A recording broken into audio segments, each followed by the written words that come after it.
25% tariff on steel and aluminum? Yes, this would affect all countries. But you know who this hits the hardest? Canada. I'm not actually sure if Canada has ever been as vulnerable as we are right now. We don't really know who our leader is. Our leader resigned, dedicated to resigning, but didn't resign yet.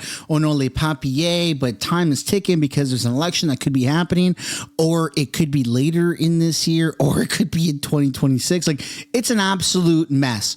But we did get a 30-day grace period to figure out our stuff in-house before America taxes us with 25% tariffs. That was until yesterday, until Donald Trump said, you know what? We're just going to do 25% tariffs for everybody on aluminum and steel. And so we're going to be taking a look at that because that is insane and the effects it's going to have on Canadians and the Canadian economy. And this is just the beginning. Welcome back to the channel. Welcome back to another video, everybody. Before we get into it, I do want to encourage you all to hit the like button and subscribe if you haven't already. It does really help grow the channel. But before we get into it, I do have a special message from today's sponsor. If you or your loved ones have a bad habit that you just can't kick, today's sponsor, Fume, could help you with just that. Fume is a flavored air device that is a safe alternative to hitting the old Benjamin Franklin and has no vapor, so you can use it anywhere. Fume removes the need to go cold turkey and instead helps you kick the bad from your bad habit. Fume uses no electronics and no harmful chemicals. Instead, it's completely natural and can help you remove the bad in your bad habit with a natural and more guilt-free, tasty replacement. They have a ton of different flavors, but there's just something about the crisp mint that gives that cool Canadian air taste. Fume comes with a maximum moving parts to help satisfy fidgeting that comes from cravings. They also have the Fume base, which is a weighted stand that allows you to spin your Fume, because why not? Stopping is something that we all put off because frankly it's just very difficult to do, but switching to Fume is the easiest decision that you'll ever make. If you want to kick the bad habit, head on over to tryfume.com/MrSunshine or scan the QR code and use Mr. Sunshine to get your free Fume topper when you order your journey pack today. Thanks Fume for sponsoring today's video. All right, so before we take a look at Donald Trump wanting to annex Canada as the 51st state, or Donald Trump putting 25% tariffs on Canadian aluminum and steel imports into America, we have to take a look at how serious Donald Trump really is when it comes to just everything he's claiming. And I did post about this on X last night. I don't know if any of you that are watching this right now currently saw it, but I posted this right here, a screenshot of he freaking did it. It's actually on Google Maps, Gulf of America. And you can just go on your own Google Maps, Apple Maps, whatever, and go to Gulf of Mexico, Gulf of America, and you'll see that that's what it's called. It's called Gulf of America. So we need to keep that in mind when we're talking about this stuff, because it seems like he's not messing around. Like, we know he's not messing around. We've seen that he's not messing around. And now we've seen that he's not messing around. So if he's saying he's going to annex Canada, hey, man, I'm just saying, let's all start wearing cowboy hats or be prepared. But let's get into today's actual video. So we're starting off with the latest executive order that Trump signed, which is paper straws. He's bringing back plastic straws.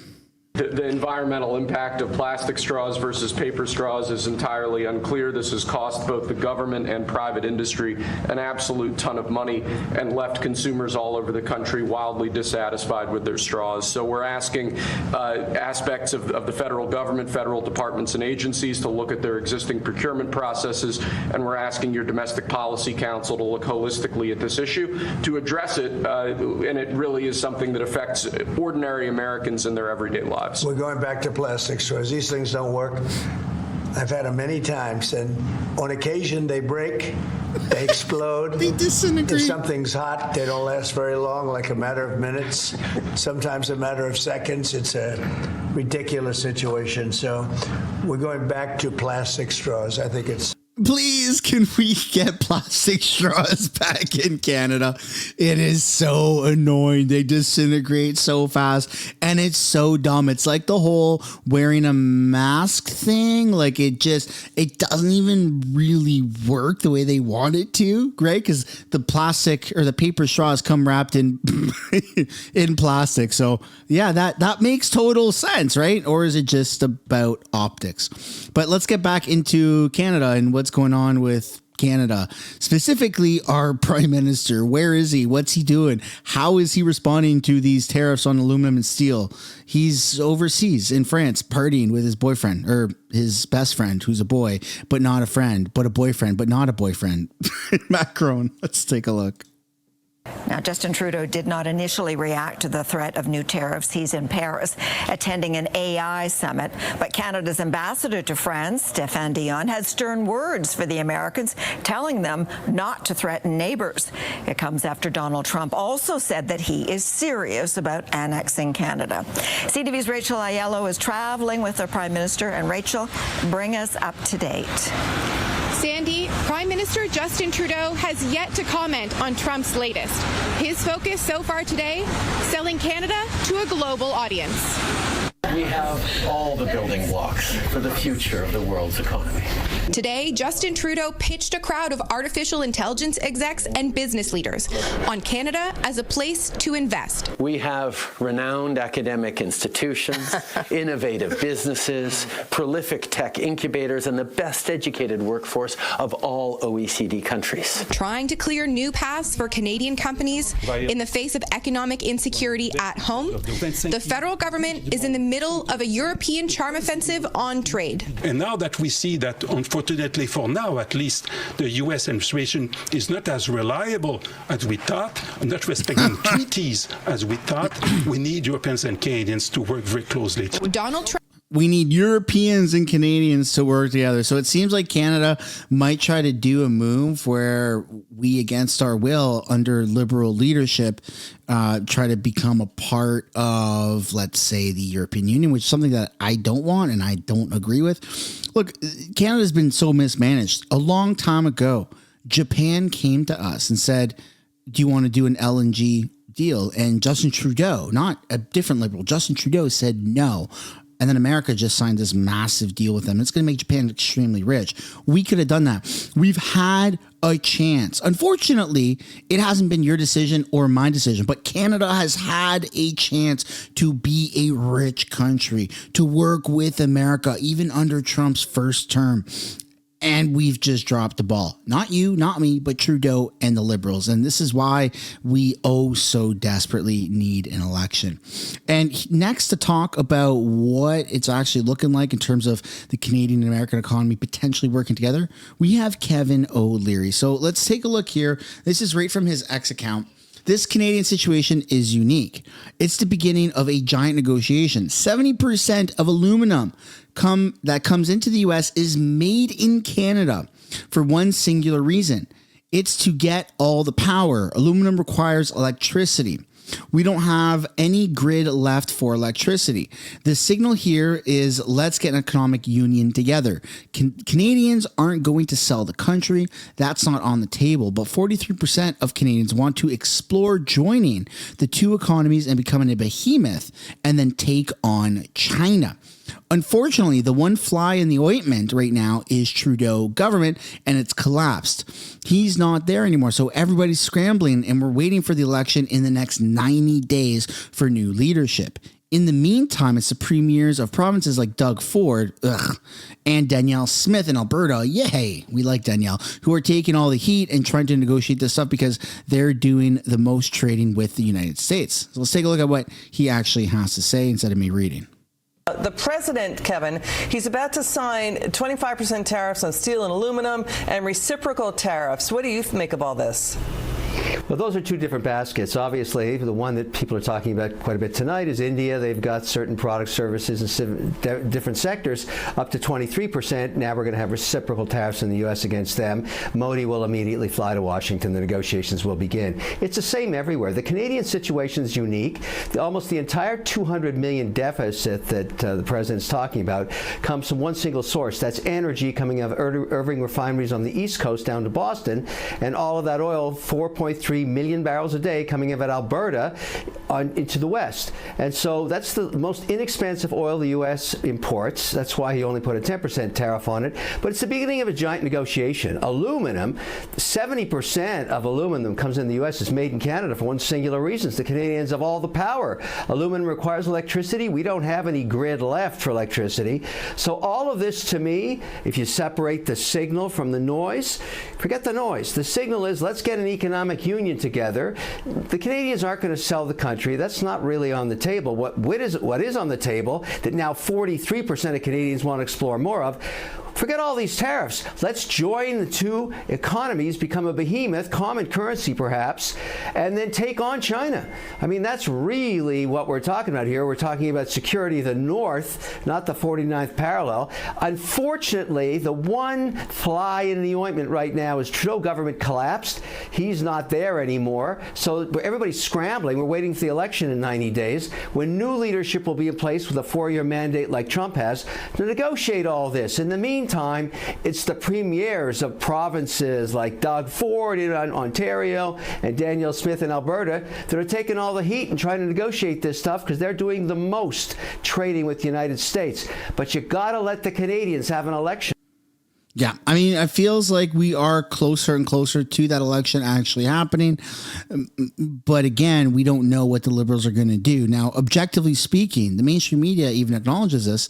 Liberals are pretty cheeky and they're sneaky and they are historically good at winning elections and just elections in general, which is why you're probably seeing these polls start to shift already. Now, call it what you want, propaganda, call it what you want, fake news. I've used 338 polling for 3 years. No one's ever complained about it until right now, where it becomes a little bit more favorable for the Liberals. Now, does this mean the Liberals are going to pull ahead and beat Pierre Poilievre? That's unlikely. Pierre has a massive lead. All he has to do is keep doing his press conferences, maybe do some social media rounds and talk to Canadians, talk to people and say how he's going to fix the country. It's a pretty close case shut scenario. It's looking good, very good for Pierre. And that seems to be the best option. And so we should, yes, absolutely rally behind that. But we need it to happen now. We need to continue adding social pressure and criticizing our government as to what the heck is really going on. And then you have CBC that came out with this very detailed video where they break down what is actually happening with the steel and aluminum tariffs and why Trump wants to basically add these tariffs. Let's take a look here and then add some commentary. This gets pretty interesting. At this point, you might be thinking, boy, Trump really has it out for Canada. A new tax, a tariff on all steel and aluminum imports. We're doing a 25% tariff on steel and aluminum. Yes, this would affect all countries. But you know who this hits the hardest? Canada is the leading exporter of steel to the United States, responsible for about 1/5 of all U.S. steel imports, worth around $8-9 billion U.S. last year. And here's aluminum. Again, Canada is the top exporter to the U.S., and it's not even close. It sends the U.S. more aluminum every year than every other country combined. But the U.S. has tried this before. When it comes to a time when our country can't make aluminum and steel, you almost don't have much of a country. It slapped a tax on steel and aluminum imports in 2018 during Trump's first term. And you know what happened? The price of cars went up. All that aluminum in cans drove up the price of soft drinks and beer too. And appliances across the board, they all became more expensive. So why try this again? It's telling that the earliest praise we saw for Trump's new plan to tax foreign steel and aluminum came from American producers. The American Iron and Steel Institute, which represents steelworkers across the U.S., welcomes President Trump's continued commitment to a strong American steel industry, which is essential to America's national security and economic prosperity. Let's pick up on that last part. National security was the legal basis for putting a 25% tariff on steel back in 2018.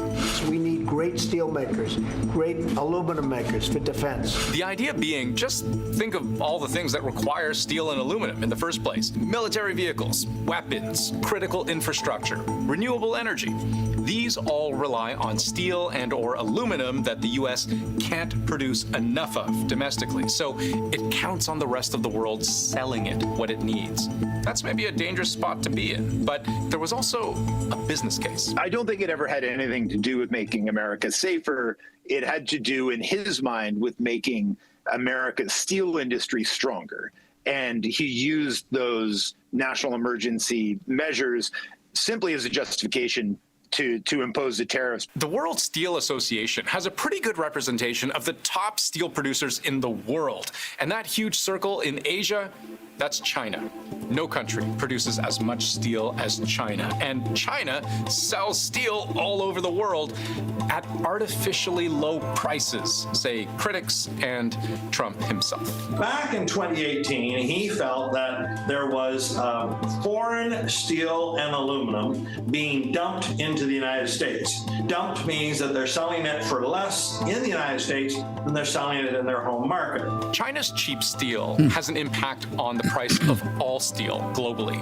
And Trump would argue this hurts American producers. The Americans don't like that. They want to keep steel prices high to support American steel producers in America. And the way to do that, they say, is to put up these tariffs on everybody, and Canada sort of gets caught in the crossfire of that. Problem is, if Trump wants to revitalize American steel, it has a long way to go.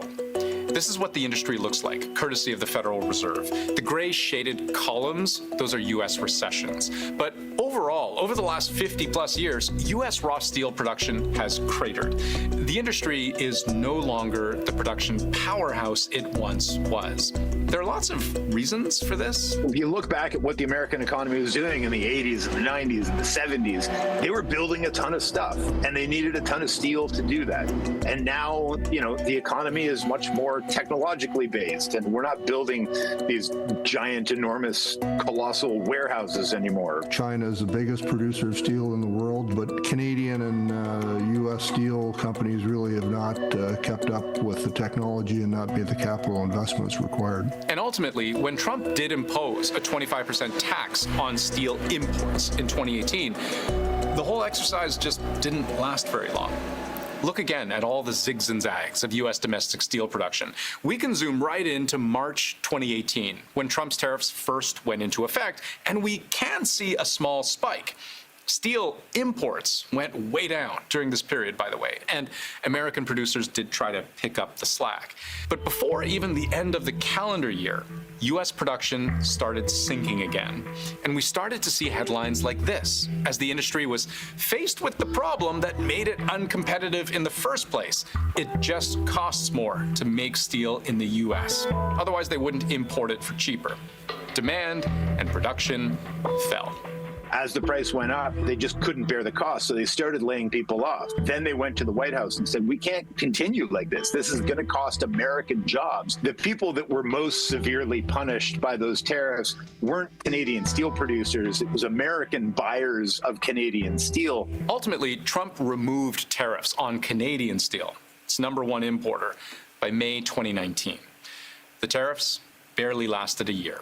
The revocation of the tariffs back in 2018-19 was really a sign that this was not well conceived in the first place. Whatever he thought he was going to accomplish, it didn't get accomplished. Fast forward to Trump is a really smart negotiator. And every time we talk about these negotiations or these tariffs that Trump's imposing on either Canada or other countries, he's had 4 years of a break to think about this. He hasn't stopped. He's done rallies. He's organized a team of, Avengers with him. And so everything that's happening right now, I think, is extremely calculated, or dare I say even over-calculated. The fact that we had these initial tariffs that just were built up right to the final hour till he finally had that call, Justin Trudeau, and they got paused. And then we're halfway through February. Not even. We're only 10 days or 11 days, into February. But this happened on the 10th day, right? Yesterday. And that's when he just out of nowhere announced. He gave 1 day warning, 24-hour warning. I think tomorrow, on Monday, we're going to do 25% on aluminum and steel, including Canada.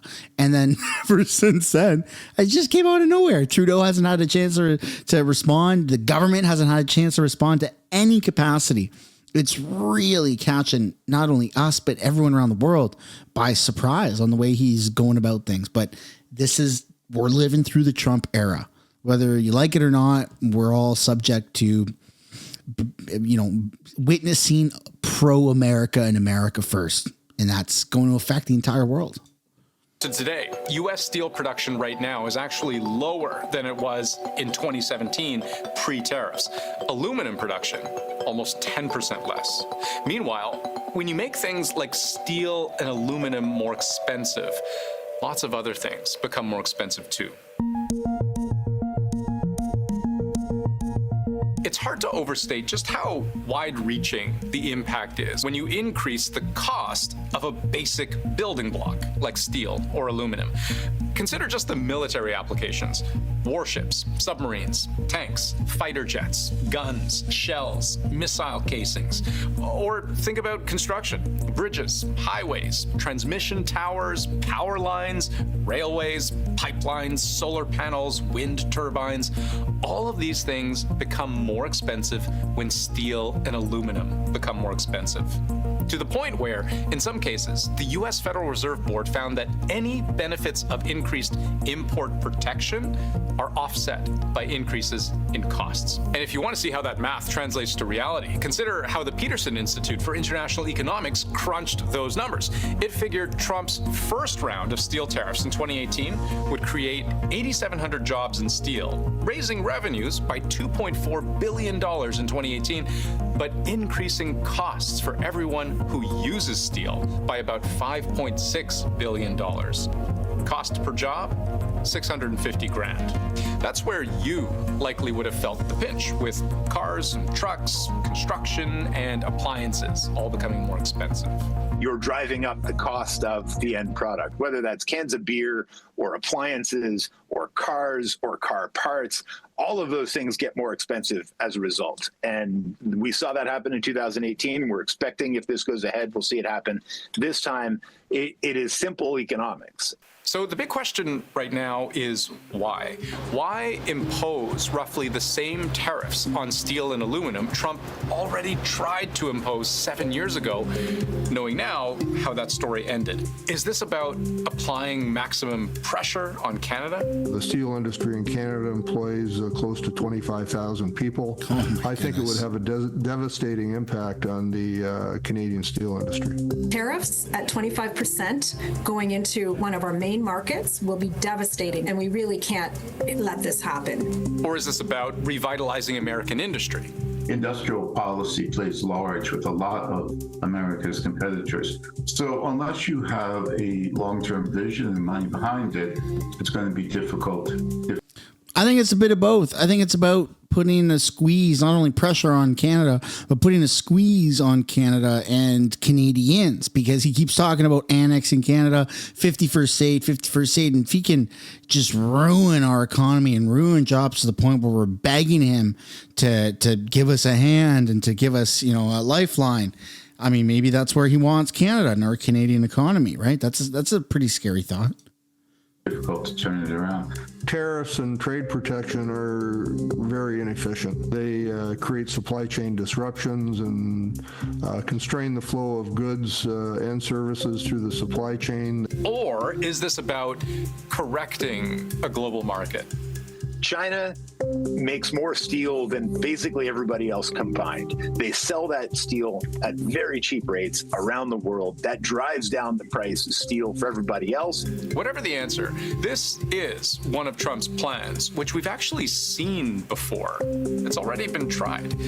Whether it worked is a whole other story. I think what is working is the fact that Canadians now more than ever are just so grotesquely hating and turning on the Liberals in a way that we've never really seen, because ultimately this is the Liberal government's fault. This is Justin Trudeau's fault and Jagmeet's fault for not complying with the vote of non-confidence, not one, not two, but 3 votes of non-confidence before the end of 2024. This is Justin Trudeau's fault for not being a better negotiator. This is Justin Trudeau and the Liberals' fault for getting us in this mess in the first place. I mean, he's had time ample time to fix the border issue with the initial 25% tariffs on basically just everything going into America. Like, we've had so much time to work this out and to make it happen, but Justin Trudeau is not respected by Trump. And could this be a personal thing? Yeah, possibly. I think it's a bigger picture thing, and we're going to have to wait and see how this does play out. But I'd love to know your guys' thoughts and comments and theories down below in the comments. And of course, if you haven't yet already, I'd like to encourage you guys to hit the like button and subscribe. And I want to give one last shout out and thank you to today's sponsor, Fume, for sponsoring today's video. Bye for now.